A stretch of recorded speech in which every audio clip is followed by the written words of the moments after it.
Kamusta ang crowd? Ay, maraming tao at masisipag pumalakpak. Ay, salamat. Ang sarap kumembot, day. Pag maraming palakpakan. Totoo ka, kaya good luck. Sige. O, sige.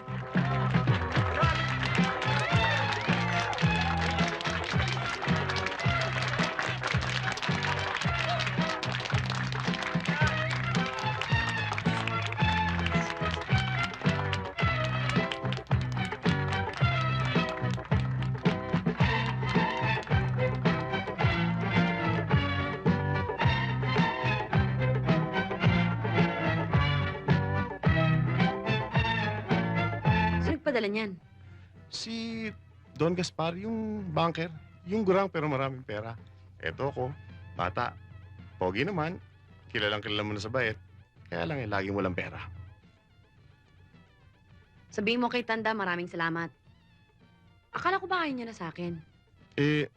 Pinatatanong nga kung pwede ka raw ngayong gabi. Sakit ano? Ako pa napag-utusan. Ay, nako. Sabihin mo sa kanya, meron na akong ibang kausap. Please naman, pakikabit. Ang bagal niya naman kasi. Purong sulong naman siya. At huy, naku teka. May pa-rose-rose pa siya ngayon, ha? Des, yung drinks lang ang galing sa kanya. Yung rose sa akin galing. Thank you, Toby, Gumasta ka pa. Pagod na pagod ka bago ka kumita, eh. Ano ba naman yun? Halos ng buong ka nawala. Welcome back. Bagay, mas malaki ang kita mo ron.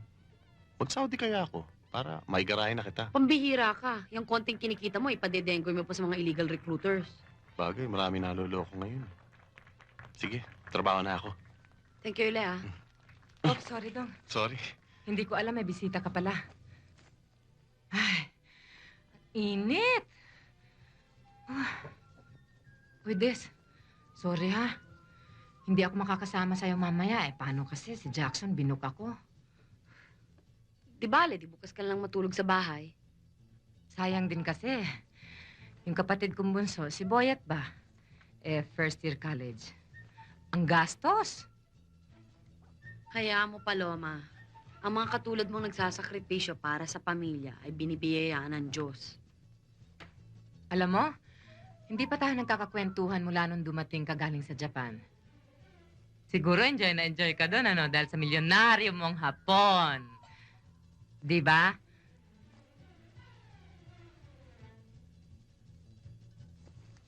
Des? Ha?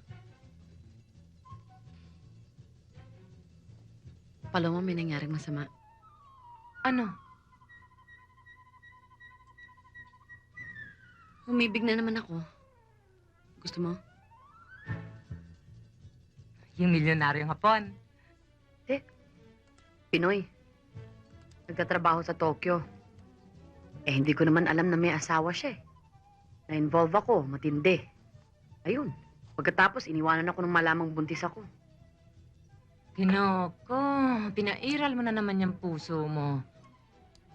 Des, sa trabaho natin ito, dapat hindi na tayo naiisahan ng lalaki.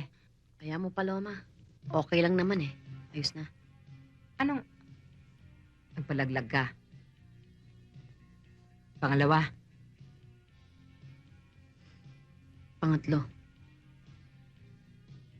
nakakanipis ng matris yan, Aba, baka pagdating ng araw, gusto mo nang magkaroon ng anak, wala nang kakapit dyan, wala nang pumintig na buhay dyan sa bahay bata mo. Loko.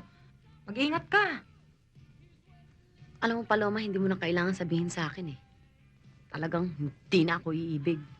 Oo na. Gamitin na natin ang utak natin, ano?